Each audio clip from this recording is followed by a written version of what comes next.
પહેલાં તો ઉપવાસની શું વ્યાખ્યા છે અને ઉપવાસની શું વિભાવના છે અને ગુણાતીત ગુરુ અને મહારાજ સ્વામીએ ઉપવાસનો કેવો આગ્રહ રાખ્યો છે, ઉપવાસ કરવાની રીત, ઉપવાસના દિવસે કેવી રીતે ઉપવાસ પાર પાડીશું, જેમાં શરીરમાં કેવા ફાયદા થાય છે, માનસિક કેટલા ફાયદા થાય છે, મનની મજબૂતી એ પણ જોઈશું કે ભવિષ્ય પુરાણમાં કહ્યું છે કે ઉપાવૃતસ્ય પાપેભ્યો યસ્તુ વસો ગુણૈઃ સહ ઉપવાસઃ સ વિજ્ઞેયઃ સર્વભોગ વિવર્જિતઃ. ભગવાન સ્વામિનારાયણે કાર્યાણીના 10ના વચનામૃતમાં વાત કરી છે કે તપ કરવું એ ભગવાનની પ્રસન્નતાનું કારણ છે. ભગવાનનું નામ પણ છે તપઃ પ્રિયાય નમઃ. નિષ્કુળાનંદ સ્વામીએ પણ ખૂબ સુંદર મહિમા વર્ણવ્યો છે કે તપ વાલું છે વાલમને, તેવું વાલું નથી બીજું કાંઈ. વચનમાં રહીને જે તપ કરે તે તો સુખ પામશે સદાય. યોગી બાપાએ તો તપ અને આ ઉપવાસની જાણે YYUC કોલેજ ખોલેલી, યોગી યુવક ઉપવાસ કોલેજ. પરમ પૂજ્ય મહાન સ્વામી મહારાજ તો એકાદશીના ઉપવાસનો $1 મિલિયન રાજીપા વાળો ઉપવાસ એને કહે છે. આપણે જોઈએ કે ઉપવાસ કરવાની રીત કહેતા કે 3 ભાગમાં આપણે આ વસ્તુ સમજીશું કે ઉપવાસના આગલા દિવસે આપણે શું ધ્યાન રાખીશું, પછી ઉપવાસના દિવસે આપણે શું ધ્યાન રાખીશું અને ઉપવાસના પછી દિવસે એ આપણે કેવી રીતે એ પારણા કરીશું તો આપણું સ્વાસ્થ્ય સારું રહે, આપણે સમગ્ર દિવસ દરમિયાન સાવ નવરા ન રહીએ. ઉપવાસ જો આપણે કરીએ, નિર્જળ ઉપવાસ, તો ઝેરી તત્વોની મુક્તિ આપણા શરીરમાંથી થઈ જાય છે. ઉપવાસ આપણે કરતા હોઈએ તો પેટ સાફ તો મન સાફ, મન સાફ તો હૃદય સાફ, હૃદય સાફ તો ભગવાનનો વાસ રહે છે હૃદયમાં. તો આપણે જોઈએ કે ઉપવાસ ભગવાનને રાજી કરવાનું એક ઉત્તમ સાધન છે. ઉપવાસથી આવા જૂના હઠીલા ઘણા બધા રોગો હોય તો એ પણ દૂર થાય છે. શ્રી સ્વામિનારાયણ ભગવાનની જય, અક્ષર પુરુષોત્તમ મહારાજની જય, ગુણાતીતાનંદ સ્વામી મહારાજની જય, ભગતજી મહારાજની જય, શાસ્ત્રીજી મહારાજની જય, યોગીજી મહારાજની જય, પ્રમુખ સ્વામી મહારાજની જય, મહંત સ્વામી મહારાજની જય, સુરત અક્ષરધામ મહોત્સવની જય. આજે આપણો વિષય છે એકાદશી અને ઉપવાસ. આપણે જોઈએ છે કે આ ઉપવાસનું ખૂબ મહિમા છે. 4 મુદ્દામાં આપણે આજની કથાનું શ્રવણ કરીશું. પહેલા તો ઉપવાસની શું વ્યાખ્યા છે અને ઉપવાસની શું વિભાવના છે. બીજા મુદ્દામાં આપણે ઉપવાસની જરૂરિયાત અને એનો મહિમા સમજીશું અને ગુણાતીત ગુરુ અને મહારાજ સ્વામીએ ઉપવાસનો કેવો આગ્રહ રાખ્યો છે એની વાત બીજા મુદ્દામાં સમજીશું. અને ત્રીજા મુદ્દાની અંદર ઉપવાસ કરવાની રીત કહેતા કે ઉપવાસના આગલા દિવસે શું ધ્યાન રાખીશું, ઉપવાસના દિવસે કેવી રીતે ઉપવાસ પાર પાડીશું અને ઉપવાસના બીજા દિવસે પારણા કરવાની રીત સમજીશું. અને ચોથા મુદ્દાની અંદર આપણે ઉપવાસના ફાયદાઓ જોઈશું, જેમાં શરીરમાં કેવા ફાયદા થાય છે, માનસિક કેટલા ફાયદા થાય છે, મનની મજબૂતી એ પણ જોઈશું અને આધ્યાત્મિક દ્રષ્ટિએ ઉપવાસનો લાભ આપણે જોઈશું. તો આ રીતે 4 મુદ્દામાં આજની કથાનું શ્રવણ કરીએ. તો પ્રથમ મુદ્દો લઈએ ઉપવાસની વિભાવના અને વ્યાખ્યા. આપણે જોઈએ છે કે ભવિષ્ય પુરાણમાં કહ્યું છે કે ઉપાવૃતસ્ય પાપેભ્યો યસ્તુ વસો ગુણૈઃ સહ ઉપવાસઃ સ વિજ્ઞેયઃ સર્વભોગ વિવર્જિતઃ. એટલે કે બધા પાપોથી નિવૃત્તિ થઈ પાછા વળીને સદ્ગુણો સાથે વાસ થાય છે, ઇન્દ્રિયોના સઘળા વિષય ભોગનો ત્યાગ થાય છે, એ ઉપવાસ છે. બીજી વ્યાખ્યા એવી કરી શકાય કે ઉપવાસ, ઉપ એટલે નજીક અને વાસ એટલે પરમાત્માની નજીક, એવા પરમાત્માના ધારક સંતની નજીક વાસ કરવો એ ઉપવાસ. આમ જોઈએ તો શાસ્ત્રો એવું પણ કહે છે કે ભોગની નિવૃત્તિ અને ગુણોની પ્રાપ્તિ એ ઉપવાસ છે. પોતાના ઈષ્ટદેવ સંબંધી જપ, ધ્યાન, કથાશ્રવણ, પૂજન, અર્ચન તથા દયા, કરુણા, ક્ષમા અને તિતિક્ષા આદિ ગુણોને જીવનમાં ઉતારવાનો જે બોધ પ્રાપ્ત કરવો એ ઉપવાસ છે. તો આ 3 રીતે આપણે ઉપવાસની વ્યાખ્યા સમજ્યા. હવે બીજો મુદ્દો એ આપણે લઈએ તો એમાં ઉપવાસનો મહિમા અને શું જરૂરિયાત છે એને સમજીએ. આપણે જોઈએ છીએ કે ઉપવાસનો ખૂબ મહિમા છે. ભગવાન સ્વામિનારાયણે કાર્યાણીના 10ના વચનામૃતમાં વાત કરી છે કે તપ કરવું એ ભગવાનની પ્રસન્નતાનું કારણ છે. 1 જન્મ તથા 2 જન્મ અથવા સહસ્ત્ર જન્મ સુધી તપ કરીને જ ભગવાનને રાજી કરવા છે. ભગવાનનું નામ પણ છે તપઃ પ્રિયાય નમઃ. તો ભગવાનને તપ અતિ વાલું છે. એકાદશી અને ઉપવાસ આપણે કરીએ તો આપણે ભગવાનને વાલા બનીએ છીએ. શ્રીમદ ભાગવતમાં પણ કહ્યું છે કે તપ મારું હૃદય છે, તપો મેં હૃદયમ. એટલે કે ભગવાન કહે છે, ભગવાન દક્ષને કહે છે કે તપ મારું હૃદય છે. આવો મહિમા શ્રીમદ ભાગવત વર્ણવે છે. મહાભારતમાં પણ જબરજસ્ત વાત લખી છે કે તપો મૂલમ મહત સુખમ. એટલે કે મહાન સુખનું મૂળ તપ છે એવું મહાભારત નોંધે છે. મહર્ષિ ચરક તેઓ આયુર્વેદના પ્રણેતા કહેવાતા. એમણે વાત કરી છે લંઘનમ પરમમ ઔષધમ. એટલે કે ઉપવાસ એ જ પરમ ઔષધ એટલે કે દવા છે. ગ્રીક ઇતિહાસકાર પ્લુટાર્ક કહે છે કે દવાને બદલે 1 દિવસ ઉપવાસ કરવો. જો આપણને કોઈક રોગ થયો હોય અને આપણને દવાની જરૂર લાગે તો આપણે જો 1 દિવસ ઉપવાસ કરીએ તો એ દવા કરતાં પણ અધિક ગરજ સારે છે એવું આ ઇતિહાસકાર કહે છે. નિષ્કુળાનંદ સ્વામીએ પણ ખૂબ સુંદર મહિમા વર્ણવ્યો છે કે તપ વાલું છે વાલમને, તેવું વાલું નથી બીજું કાંઈ. વચનમાં રહીને જે તપ કરે તે તો સુખ પામશે સદાય. તો નિષ્કુળાનંદ સ્વામીની પણ ખૂબ સુંદર પંક્તિઓ આપણને ઉપવાસ અને એકાદશીનો આ ઉપવાસ કરવો જોઈએ, વ્રત તપ કરવું જોઈએ. ભગવાનને આપણે વહાલા થવું હોય, ભગવાનને પ્રસન્ન કરવા હોય તો આ એનો મહિમા છે.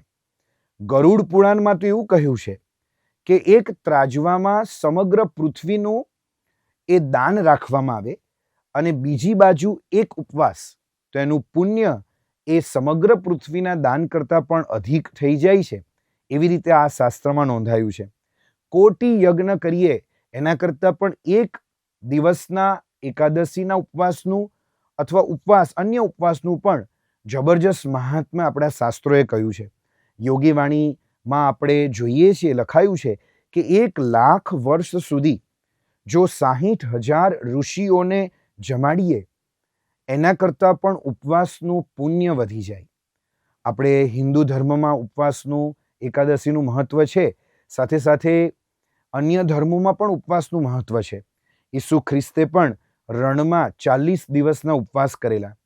ખ્રિસ્તીમાં લેન્ટ પર્વ આવે છે, એમાં બુધ, ગુરુ અને શુક્રમાં એ ઉપવાસ તેઓ સૌ કરે છે. અત્યારે શુક્રવારે ઉપવાસ કરવાની તેઓની પદ્ધતિ છે. બુદ્ધ ભગવાને પણ એ જ્ઞાન પ્રાપ્તિ માટે ઉપવાસ કરેલા અને મુસ્લિમો પણ રોજાના ઉપવાસો એ તેઓના ધર્મમાં કરવાના આવતા હોય છે તો કરતા હોય છે. તો તમામ ધર્મને ઉપવાસનો મહિમા અને જરૂરિયાત એ લાગી જ રહી છે. ઉપવાસની જરૂરિયાત કેવી છે? જેમ આપણે પ્રવૃત્તિ કે ધંધો કરતા હોઈએ તો રવિવારે રજા હોય છે, જેથી કરીને સોમવારથી શનિવાર સુધી સારી કાર્યદક્ષતાથી કાર્ય કરી શકાય. તો આ રીતે ઉપવાસ પણ આપણા શરીરના ચયાપચયના અંગો છે એને આરામ આપે છે, જેથી બીજા દિવસોમાં સારી રીતે આ કાર્ય થઈ શકે પાચન તંત્રનું અને સમગ્ર શરીરનું. તો આપણે ઉપવાસ કરવા જોઈએ. સાથે સાથે ભગવાન સ્વામિનારાયણનો આપણે વિચાર કરીએ, આપણી દ્રષ્ટિ ભગવાન અને ગુરુ તરફ હોય, આપણે જ્યારે આદર્શ સાધક તરીકે ભક્ત હોઈએ ત્યારે આપણે જોઈએ કે ભગવાન સ્વામિનારાયણે કેટલા તપ, વ્રત અને ઉપવાસ કર્યા. તેઓએ તપ કર્યું ત્યારે તેઓ નિર્જલ ઉપવાસ કરીને મહિનાઓ સુધી રહ્યા. ગુણાતીતાનંદ સ્વામી પણ એ નિગ્રહ કરતા, ઉપવાસ કરતા. તેઓનું શરીર પૃષ્ઠ ન થાય એ માટે દોરી રાખતા અને માપ રાખતા કે વધે નહીં. ભગતજી મહારાજ પણ ઉપવાસના ખૂબ જ આગ્રહી. તેઓ તો ભગતજી વ્રત કરતા. 2 દિવસ નિર્જળા કરે અને 1 જ દિવસ ભોજન કરતા અને 23 કલાક સેવા કરે છતાં પણ એઓ તો ભગતજી વ્રત એમનું એ વ્રતનું નામ જ ભગતજી વ્રત કહે છે. શાસ્ત્રીજી મહારાજે પણ પોતાની લગભગ 76 વર્ષની ઉંમર સુધી ઉપવાસ કરેલા. યોગી બાપાએ તો તપ અને આ ઉપવાસની જાણે YYUC કોલેજ ખોલેલી, યોગી યુવક ઉપવાસ કોલેજ.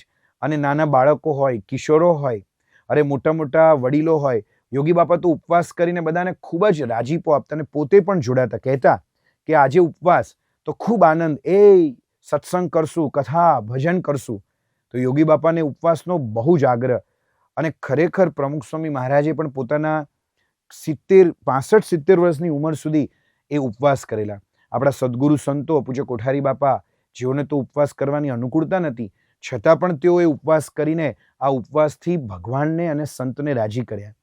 તો આ ઉપવાસ છે ને એ ખૂબ જ અગત્યનો, એની જરૂરિયાત અને એનો મહિમા પણ અદ્ભુત છે. પરમ પૂજ્ય મહંત સ્વામી મહારાજ તો એકાદશીના ઉપવાસનો સુંદર આગ્રહ રાખે છે. તેઓ તો $1 મિલિયન રાજીપાવાળો એકાદશીનો ઉપવાસ તેઓએ અત્યારે વાત કરીને બનાવ્યો છે કે આખો દિવસ નિર્જળા ઉપવાસ તો કરવાનો જ, પણ તેઓ રાજી થાય છે બપોરે જો જાગીએ તો, અને રાત્રે પણ 12 વાગ્યા સુધી એ સુવાનું નહીં એકાદશીને દિવસે. અને એ મહંત સ્વામી મહારાજ $1 મિલિયન રાજીપાવાળો ઉપવાસ એને કહે છે.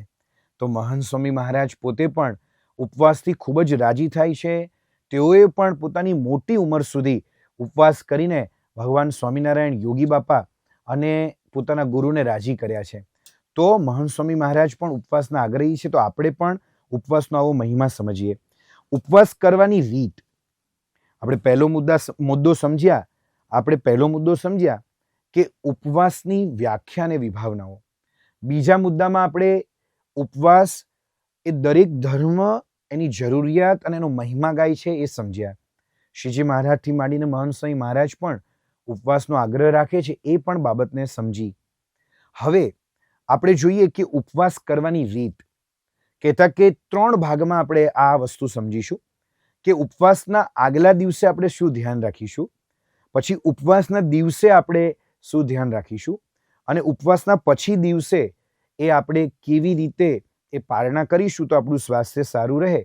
તો આયુર્વેદ શાસ્ત્ર અને અત્યારના બધા ડૉક્ટરોના બધા મંતવ્યો ભેગા કરીને આપણે સમજીએ કે ઉપવાસના આગલા દિવસે કેટલું જમવું અને કેવો આહાર લેવો એ ખૂબ અગત્યનું છે.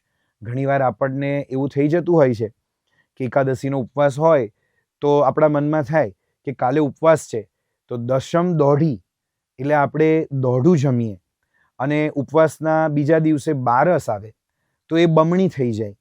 દશમ દોઢી, બારસ બમણી. તો આપણા શરીર પર વધારે આહાર લેવાથી થોડું નુકસાન થાય છે. કારણ કે આપણે સમજવું ખાસ જરૂરી છે, આગલા દિવસે આપણે ખાસ કરીને વધુ પડતા વાતવર્ધક અને પિત્તવર્ધક ખોરાક ન લેવા. ઉપવાસના આગલા દિવસે વધુ પડતા વાતવર્ધક, જેનાથી વાત વધે, વાયુ, અને પિત્તવર્ધક એવા ખોરાક આગલા દિવસે સાંજે ન લેવા. એવા ખોરાકના લિસ્ટમાં આપણે શું મૂકી શકીએ? તો ખૂબ જ તળેલું હોય, પછી ખૂબ જ તીખું હોય, પછી પ્રકૃતિ જેની ગરમ છે જેમ કે રીંગણ, તો એવા ગરમ પ્રકૃતિવાળા એ આહાર, અને ખૂબ જ ખાટા અને ખૂબ જ ખારા. આ પ્રકારના જે બધા ખોરાક છે એ ઉપવાસના આગલા દિવસે આપણે લઈએ તો ઉપવાસના દિવસે આપણને ઘણા બધા પ્રશ્નો આવવાની સંભાવના રહે છે. આપણને અનુભવ થાય છે કે જે દિવસે ઉપવાસ હોય એ દિવસે આપણને અપચો થાય, માથું દુખે, ઓડકાર આવે, કબજિયાત બીજા દિવસે થાય, થોડો આપણને થાક પણ અનુભવાય, અને આપણા સાંધાના દુખાવા અને શરીર તૂટે અને આપણને મજા ન આવે. તો જો આપણે આવા વાતવર્ધક અને પિત્તવર્ધક એવા ખોરાક વધુ પડતા આગલી સાંજે જમીએ તો બીજા દિવસે આપણને ઉપવાસની અંદર આ પ્રકારના ચિહ્નો, આવો થાક, કંટાળો, દુખાવા જોવા મળે છે. તો પછી આપણને પ્રશ્ન થાય કે ઉપવાસના આગલા દિવસે એવું શું જમીએ તો સરસ રીતે ઉપવાસ પાર પડે? તો આયુર્વેદ નોંધે છે કે આપણે શું જમી શકીએ. તો અહીંયા થોડું આપણે લિસ્ટ કરીએ છીએ.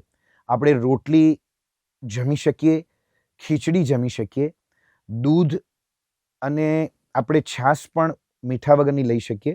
સાથે આપણે દૂધી, પરવર, ટિંડોરા અને તુરિયા જેવા શાક કે જે આ વાતવર્ધક અને પિત્તવર્ધક નથી તો એ આપણે લઈ શકીએ. અને 1-2 નાની ગાંગડી જો ગોળ લઈ લઈએ આગલા દિવસે, અથવા ગોળનું એવું થોડું પ્રવાહી શરબત લઈએ, તો બીજા દિવસે અને એના પછીના દિવસે આપણા ત્રણેય દોષ, વાત, પિત્ત અને કફ, એનું શમન થાય છે. કારણ કે આ ગોળ છે ત્રિદોષનું શમન કરે છે.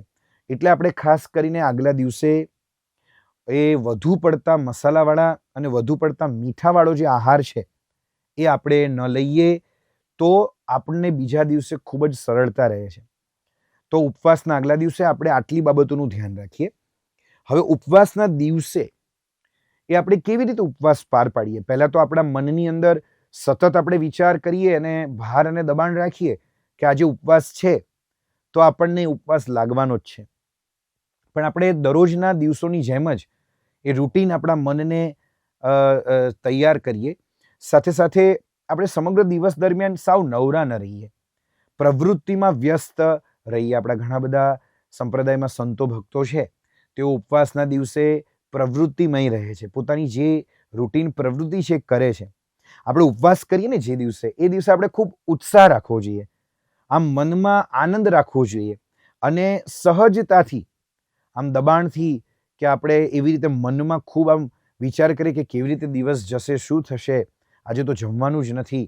પણ સહજતાથી, આનંદથી અને ઉત્સાહથી આપણે જો ઉપવાસ કરીએ તો સરળતાથી આપણો ઉપવાસનો દિવસ પસાર થઈ જાય.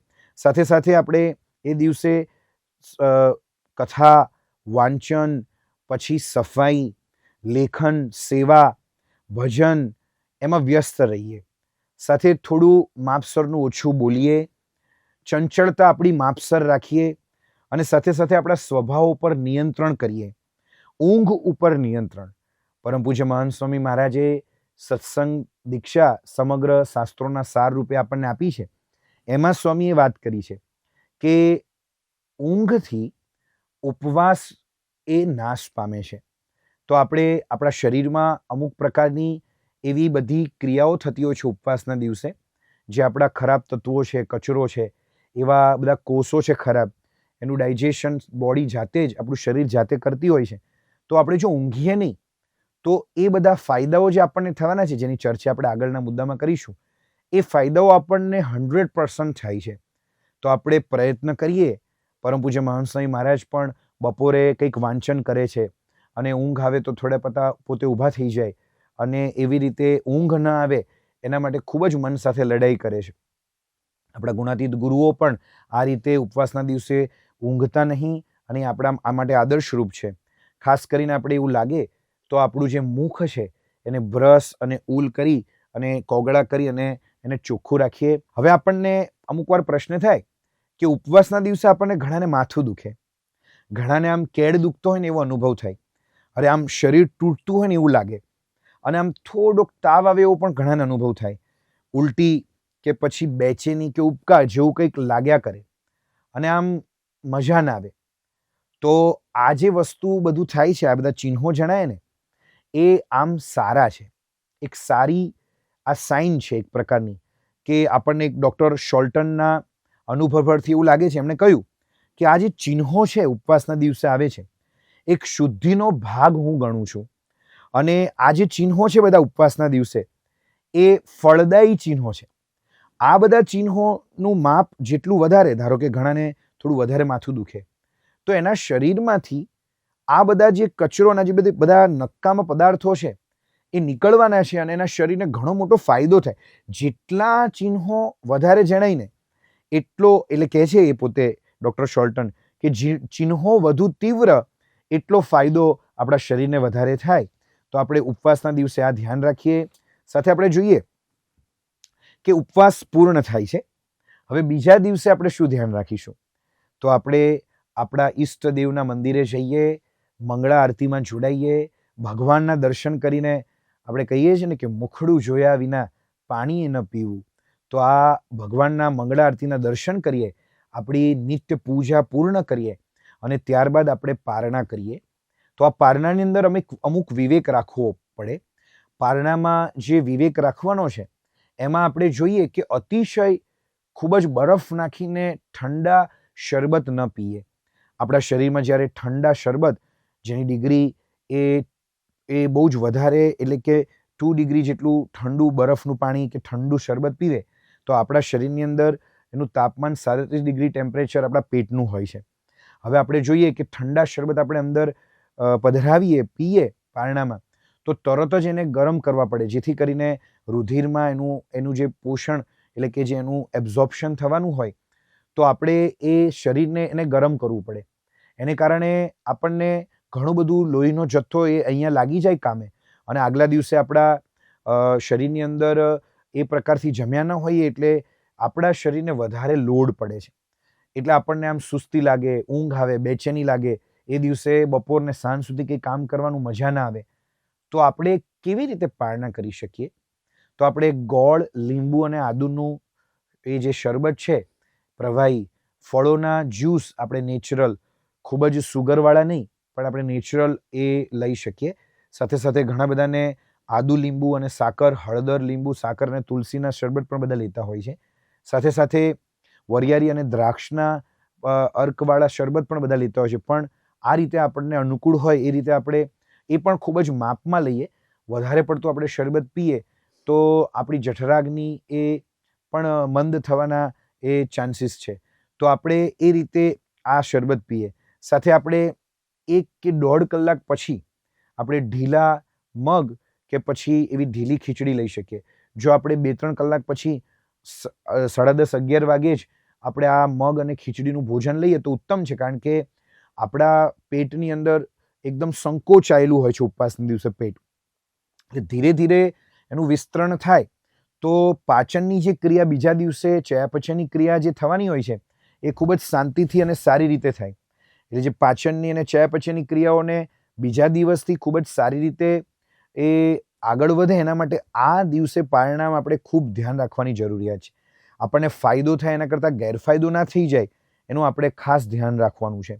આપણી જઠરાગ્નિ મંદ હોય છે એ દિવસે, એટલે આપણે સરળ ખોરાક લઈએ.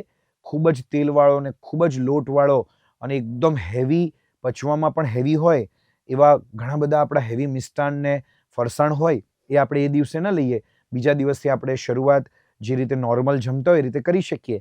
તો આ રીતે આપણે ઉપવાસના આગલા દિવસે, ઉપવાસના દિવસે અને ઉપવાસના બીજા દિવસે જો ધ્યાન રાખીએ તો આપણું શરીર લાંબા સમય સુધી આ ભગવાનની પ્રસન્નતા પ્રાપ્ત કરવાનું જે આ સાધન એકાદશીના ઉપવાસ છે એમાં આપણે નિરોગીતા પ્રાપ્ત કરી શકીએ. હવે આપણે જોઈએ કે ઉપવાસના ઘણા ફાયદાઓ પણ છે, અને એ ફાયદાઓ જો આપણે એ મનમાં ધારીશું, યાદ રાખીશું તો આપણને ઉપવાસ કરવાનો ખૂબ જ આનંદ આવશે. આમ તો આપણે ઉપવાસને વ્રત કરીએ છીએ એનું એક જ ધ્યેય છે. મહાન સ્વામીમાં જે સત્સંગ દીક્ષામાં ધ્યેય કયો છે કે વ્રત અને ઉપવાસ કરવા એ કેવળ ભગવાનને રાજી કરવા. તો આપણે ભગવાનને રાજી કરવા માટે ઉપવાસ તો કરીએ છીએ, પણ આપણને ઘણા બધા ફાયદા થાય છે. આપણે જોઈએ કે શારીરિક ફાયદા, પહેલો મુદ્દો લઈએ તો આપણા પાચન તંત્ર અને આપણા શરીરના તમામ અંગોમાંથી, તમામ પ્રકારના રોગોમાંથી મુક્તિ આપણને મળે છે. આપણે કથાના અંતે જોઈશું કે કેવા વૈજ્ઞાનિકોને કેવો ફાયદો થયો છે રોગોથી. તો આપણા શરીરના તમામ રોગોમાંથી આપણને આ ઉપવાસથી મુક્તિ મળે છે. ખાસ કરીને પાચન તંત્રના રોગો, પેટના રોગો. આપણું પેટ જો વ્યવસ્થિત ન હોય તો સમગ્ર દિવસ દરમિયાન પણ આપણે આમ આનંદથી અને કાર્યદક્ષતાથી કાર્ય નથી કરી શકતા. તો પેટના રોગો પણ આ ઉપવાસથી મટે છે. સાથે સાથે વધુ બીપી હોય, વાહ હોય, સોજો હોય, તો એ બધા રોગોની અંદર પણ એ ખૂબ જ ફાયદો ઉપવાસથી થાય છે. પછી બીજો એક મોટો ફાયદો થાય છે કે ઝેરી તત્વોથી આપણા શરીરમાં જે ઝેરી તત્વો બને એનાથી મુક્તિ પ્રાપ્ત થાય છે આપણને. આમ દૂર થાય છે. આ આમથી કાચો આમ પણ બને છે આપણા શરીરમાં ચયાપચયના અંતે, તો એનાથી રોગો આવવાનો સંભવ બહુ રહે છે. ઘણા બધા રોગો આમથી થાય છે, મોટા મોટા રોગો છે. પણ લીવર છે, આપણું યકૃત છે, ખૂબ જ અગત્યનું અંગ છે. કિડની છે જે સમગ્ર રુધિરની શુદ્ધિ કરે છે, અને સ્વાદુપિંડ છે કે જે આપણે જોઈએ છે કે એમાંથી જ જે અતસ્ત્રાવ ઉત્પન્ન થાય છે એ ઘટતા ડાયાબિટીસ એ આપણને થાય છે. તો આ લીવર, કિડની અને સ્વાદુપિંડ, આ ત્રણેય અંગો આપણા પાચન તંત્રના મુખ્ય અંગો છે. તો આ ત્રણેય અંગોમાંથી ઉપવાસ જો આપણે કરીએ, નિર્જળ ઉપવાસ, તો ઝેરી તત્વોની મુક્તિ આપણા શરીરમાંથી થઈ જાય છે. પછી ત્રીજો એક જબરજસ્ત ફાયદો થાય છે કે કોષોને નવીન ઉર્જા મળે છે. આપણા શરીરમાં અબજો કોષો છે, અને એ કોષોની અંદર બધી ક્રિયાઓ થતી હોય છે. એમાં એ સેલની અંદર એનું મુખ્ય કેન્દ્ર છે, કણાભ સૂત્ર છે, તો એની અંદર બધા શક્તિના બધા કેન્દ્રો છે એમાં. તો આ સેલ છે જે એને શુદ્ધિ, એને બળ અને એને આયુષ્ય પ્રાપ્ત થાય છે. તો દરેક અંગો અને શરીરમાં આપણા જે સેલને જો આયુષ્ય, બળ અને એની કાર્યદક્ષતા વધતી હોય તો ઉપવાસ કરવાથી આપણે તાજા માજા અને એકદમ ફ્રેશ, અને આપણી ઉંમર પણ બહુ દેખાતી નથી. અને આપણા બધા જ સેલોની અંદર, એટલે કે બધા જ આપણા કોષોની અંદર એ આયુષ્ય વધે છે એનું, અને એનું બળ, એનર્જાઇઝ શરીર લાગે આમ. અને આપણી જે એફિશિયન્સી છે કાર્ય કરો, આપણે કોઈ કાર્ય કરતા હોય આપણને થાક અનુભવાય, અને આપણે આમ ઓછા સમયમાં આપણે આમ થાકી જઈએ ને, આપણે ઊંઘવું પડે, ને ટૂંકમાં કાર્યદક્ષતા શરીરની એ આપણી ઉપવાસને કારણે વધે છે. પછી ચોથો એક મોટો ફાયદો થાય છે શરીરમાં, જેમ કે અત્યારે તાસુકુ હોંગ અને જેમ્સ એલિસન નામના બે વૈજ્ઞાનિકો છે, એમને નોબેલ પારિતોષિક મળ્યો. કેમ? તો તેઓએ કહ્યું કે જો કોઈ વ્યક્તિ સમગ્ર વર્ષ દરમિયાન 20 દિવસ આવી રીતે ઉપવાસ કરે તો એને કેન્સર થતું નથી. અત્યારે કેન્સરનું પ્રમાણ વધી રહ્યું છે. તો ઉપવાસ છે ને એ બહુ અગત્યનો છે. જો આપણે રેગ્યુલર, આપણા બીએપીએસ સંપ્રદાયમાં સંતો એ 5 ઉપવાસ રેગ્યુલર મહિને કરે છે. કહેતા કે તમે જુઓ કે સુદ પાંચમ, સુદ પૂનમ, 2 એકાદશી અને સુદ નોમ. તો આ આપણે જોયું કે સંતો ભક્તો જે રેગ્યુલર ઉપવાસ કરે છે, અને બીજા બહારના લોકો પણ, તો ઉપવાસ કરવાથી ઓક્સિડેટિવ સ્ટ્રેસ ઘટે છે અને કેન્સર થતું અટકાવી શકાય છે. ઘણા બધા એવા પણ આપણે દાખલાઓ જોઈએ છે, વાંચીએ છીએ સમાચાર પત્રોમાં ને બધે, કે ઘણાને બ્લડ કેન્સર હોય. તાજેતરમાં જ એક દાખલો બન્યો છે કે બ્લડ કેન્સર હોય અને ઉપવાસ પર એ મહિલા ઉતર્યા તો એમને ખરેખર એ કેન્સર પણ મટ્યાના દાખલા છે. તો આ ઉપવાસ એ કેન્સર અટકાવે છે અને મટાડે છે. તો એ એક મોટો ફાયદો શારીરિક રીતે આપણને થાય છે. સાથે સાથે બહુ જ અગત્યનો એક 5મો ફાયદો થાય છે, એ છે રોગ પ્રતિકારક શક્તિ. રોગ પ્રતિકારક શક્તિ શરીરની ઉપવાસને કારણે વધે છે. બધા જ રોગોની સામે, આ ડેન્ગ્યુ, મેલેરિયા જેવા ઘણા બધા રોગો એ આપણને જીવનમાં થતા હોય છે. તો શરીરની અંદરથી બળ ઉત્પન્ન થતા, અને સાથે સાથે ગંભીર રોગો સામે લડવાની શક્તિ અને રોગ પ્રતિકારક શક્તિ એ આપણી આ ઉપવાસથી ડેવલપ થતી હોય છે. તો આટલા બધા આપણા શરીરમાં ફાયદા થાય છે. બ્રહ્મ સ્વરૂપ યોગીજી મહારાજ આપણા બીએપીએસ સ્વામિનારાયણ સંપ્રદાયમાં તેઓ પોતે કહેતા કે ઉપવાસના 11 ફાયદા, અને એમ ગણાવતા આપણે જોઈએ કે આ નોંધાયા છે ફાયદા તેઓના જીવન ચરિત્રના ભાગ 3માં 265મા પેજ ઉપર આ વર્ણન એ આવે છે. તેઓ ગણાવતા, અને ખરેખર તેઓ જે ગણાવતા ને એ અત્યારનું લેટેસ્ટ મેડિકલ સાયન્સ એ પણ પુરવાર કરે છે કે આ બધું જ ઉપવાસથી આપણને શારીરિક રીતે અને માનસિક રીતે ફાયદા થાય છે. તેઓ ગણાવતા, પહેલું ગણાવતા કે અજીર્ણ મટી જાય. આપણા શરીરમાં ચયાપચયને અંતે આ બધું શુદ્ધ થતા અજીર્ણ મટી જાય. બીજું તેઓ કહેતા શક્તિ સચેતન થાય. એટલે હમણાં જ આપણે જોયું કે આપણા શરીરમાં કોષોને બળ મળે તો આપણા સમગ્ર શરીરમાં પાવર, એનર્જી, શક્તિ જનરેટ થાય. તેઓ કહેતા કે આત્મબળ વધે છે. આપણે આના પછી જોવાના છે કે ઉપવાસ કરતા અત્યારે લેટેસ્ટ બધા રિસર્ચર્સ કહે છે કે આત્મબળ એટલે કે માનસિક બળ એ વધે છે. તો યોગી બાપાએ અહીંયા ગણાવ્યું છે. પછી મોટા પુરુષ એટલે કે આપણા ભગવાન અને ગુરુ હોય છે એ આપણા પર રાજી થાય, એ પણ એક કેટલો મોટો ફાયદો છે. અને એમનો રાજીપો રહે તો આપણે ઘણી રીતે ફાયદામાં રહીએ. પછી સ્વામી કહે છે યોગી બાપા કે ભગવાનનો સાક્ષાત્કાર થાય. હવે કોઈ પણ ભક્ત હોય એને ભગવાનમાં જોડાવાનું છે અને આ સાક્ષાત્કારની ભૂમિકા સુધી પહોંચવાનું છે. તો યોગી બાપાનો આ ફાયદો પણ એ આપણને ઉપવાસથી તેઓ ગણાવે છે.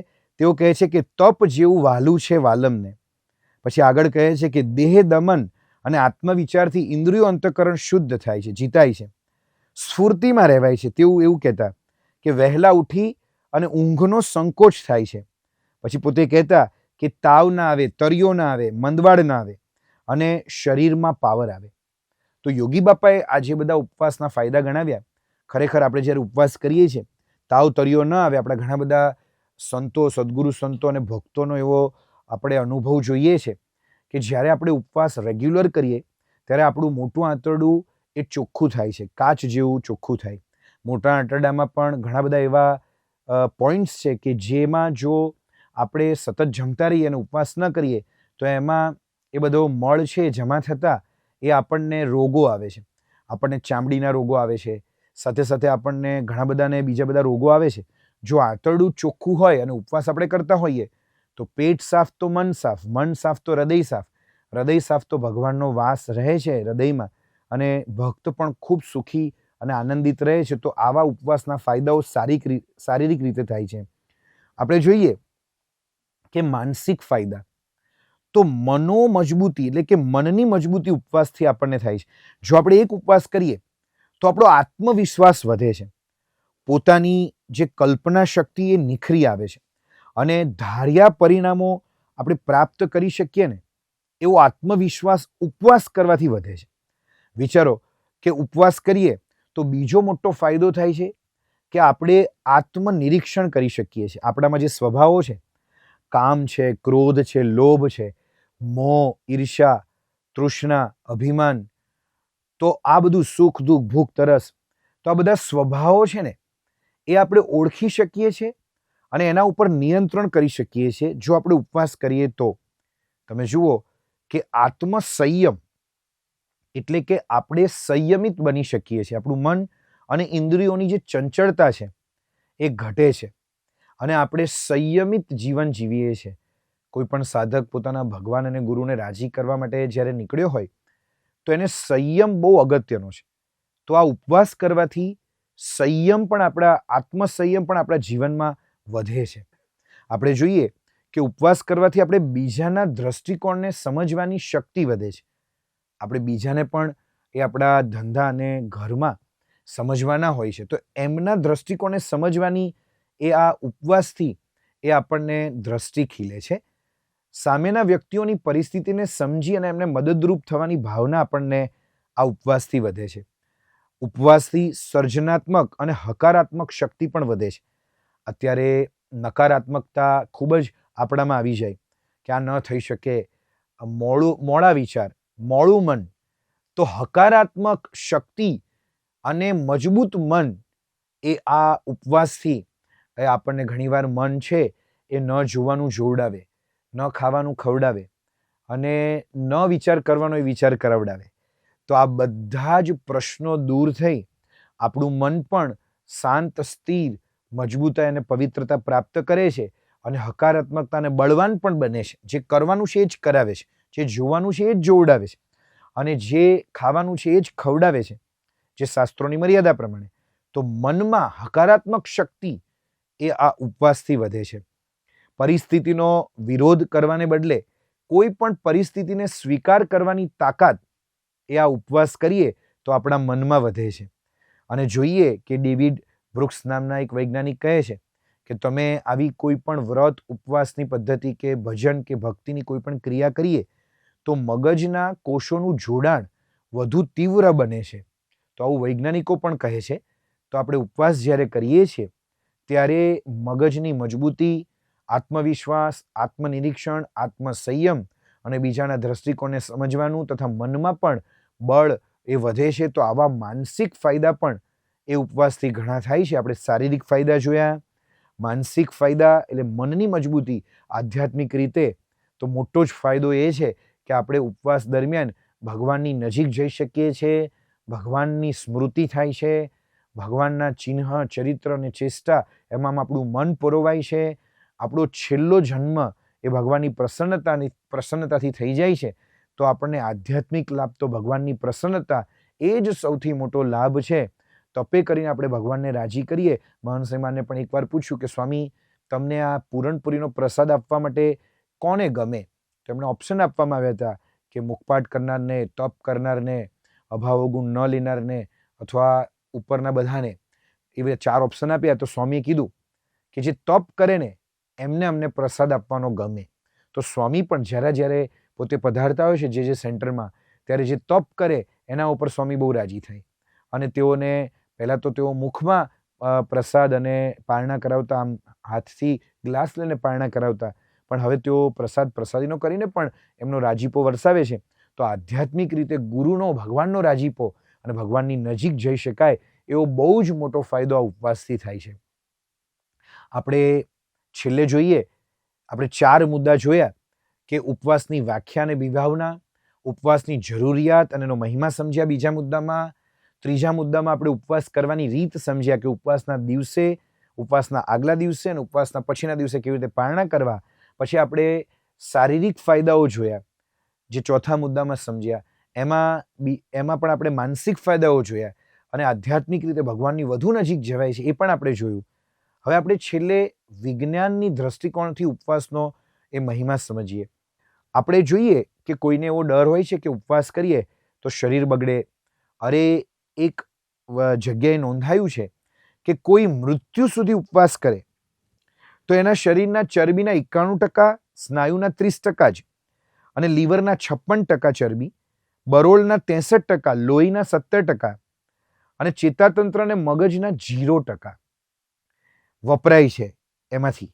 તમે જુઓ કે ઘણાની એવી ચિંતા હોય છે કે ઉપવાસ કરીશું તો કદાચ આ મૃત્યુ આવી જાય કે કંઈક ચક્કર આવી જાય કે કંઈક પ્રશ્નો થાય. ઘણી બધી વખત આપણે જોયું છે કે રોગો છે ને બધા ખાવાથી ઉત્પન્ન થયા છે, પણ એ ઉપવાસ કરવાથી રોગો મટ્યાના દાખલા છે. આપણે જોઈએ કે જ્યારે કોઈ આવી રીતના ઉપવાસ કરે મૃત્યુ પર્યંત સુધી તો લોહીનું બંધારણ બદલાતું નથી.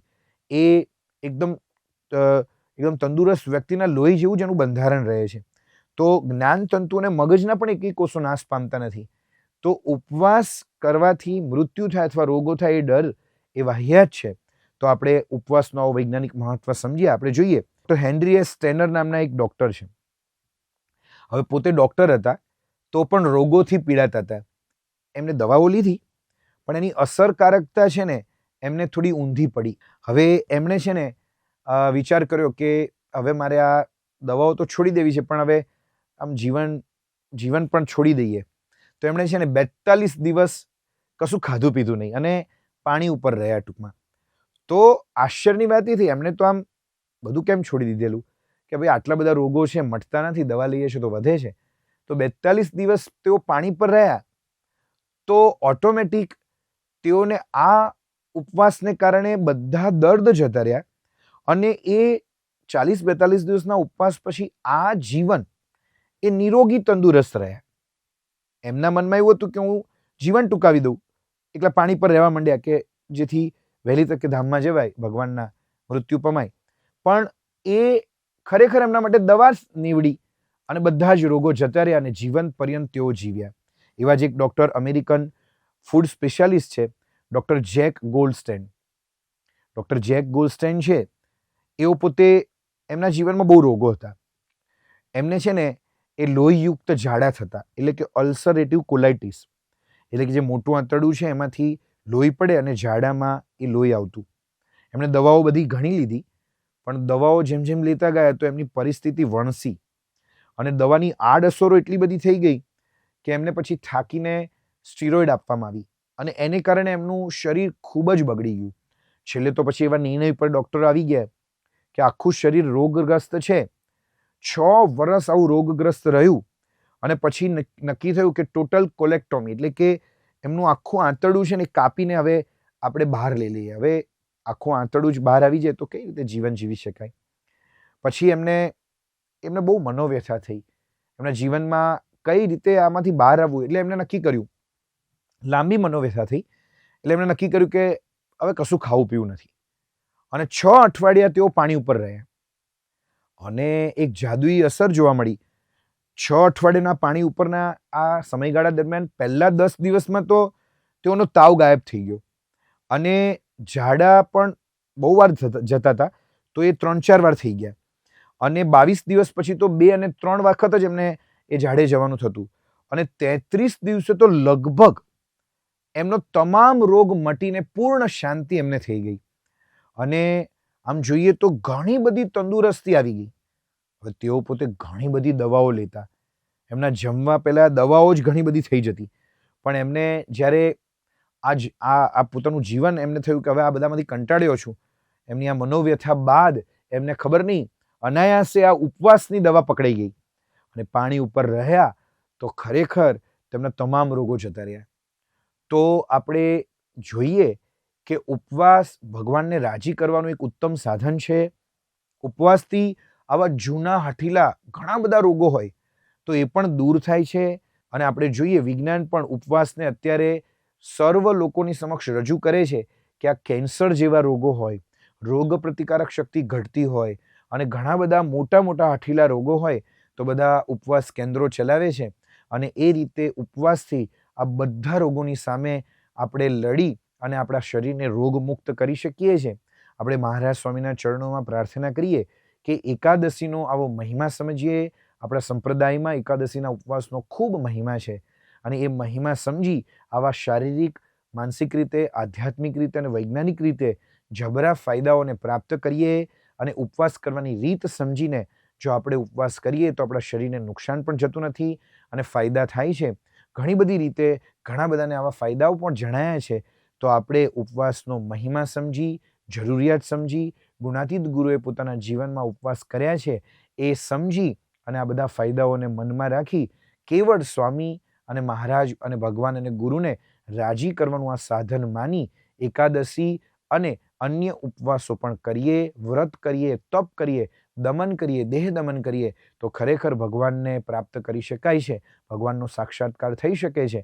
તો આપણે મહારાજ સ્વામીના ચરણોમાં પ્રાર્થના કરીએ કે આ ઉપવાસ અને એકાદશી એ આપણે કરી શકીએ અને સ્વામી મહારાજ અને સૌને રાજી કરી શકીએ અને નિરોગીતા પ્રાપ્ત કરી અને ભગવાનનું ભજન સુખેથી કરતા રહીએ.